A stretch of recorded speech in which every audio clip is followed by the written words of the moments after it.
एक बार की बात है, एक घने जंगल के पास ही एक खुला घास का मैदान था, जहां बहुत सारी गाय चरने जाया करती थीं। सभी गाय खाने के लिए एक दूसरे से लड़ती झगड़ती रहती थीं। वहां पास ही के जंगल में एक बाघ रहता था, जो आए दिन किसी न किसी गाय का शिकार करता रहता था। बाघ हमेशा अकेली गाय पर ही हमला करता था, क्योंकि एक अकेली गाय बाघ के लिए एक आसान शिकार थी। एक दिन बाघ पहाड़ी पर चढ़कर जंगल का जायजा ले रहा था। तभी उसकी नजर घास चर रही गायों पर पड़ी और उसने गाय का शिकार करने का सोचा।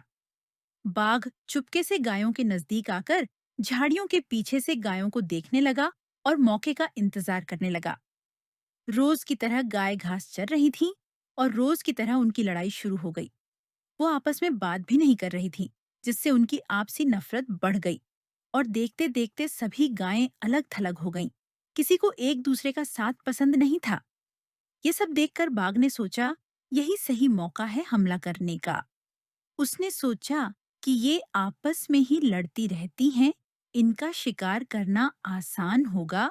गायों को देखते ही बाघ के मुंह में पानी आ गया और वह सोचने लगा कि आज एक साथ इतनी गायों का ताजा ताजा मांस खाने को मिलेगा।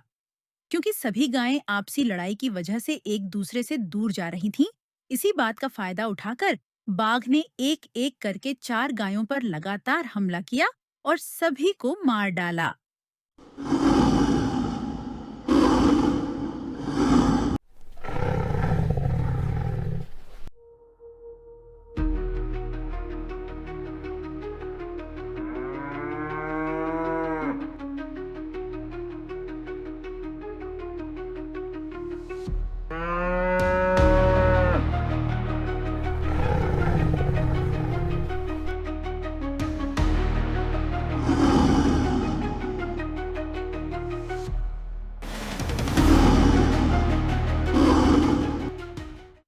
बाघ काफी थक चुका था।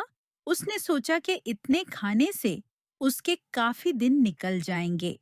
बाकी गाय जो बाघ के हमले से बच गई थीं, ये सारा भयानक नजारा झाड़ियों के पीछे से छुप कर देख रही थीं और उन 4 गायों की हालत देखकर रो रही थीं कि उनके सामने ही बाघ ने उनकी 4 बहनों को बड़ी बेरहमी से मार दिया और वो कुछ कर नहीं पाईं।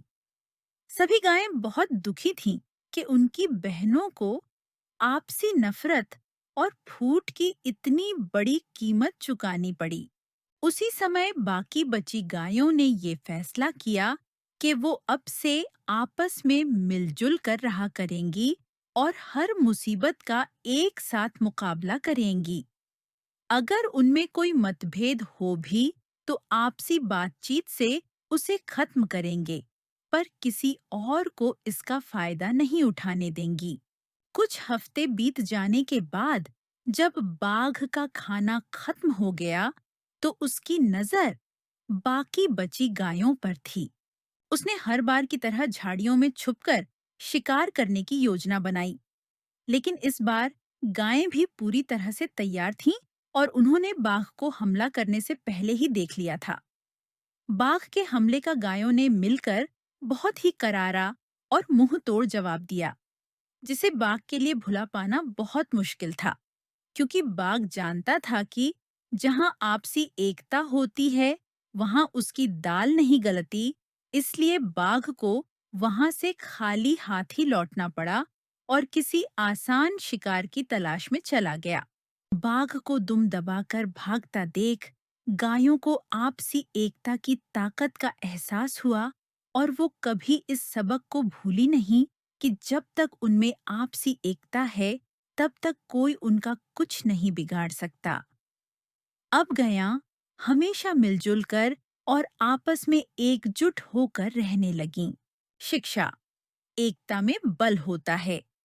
अगर हम एकजुट हों तो बड़ी से बड़ी परेशानी का सामना कर सकते हैं।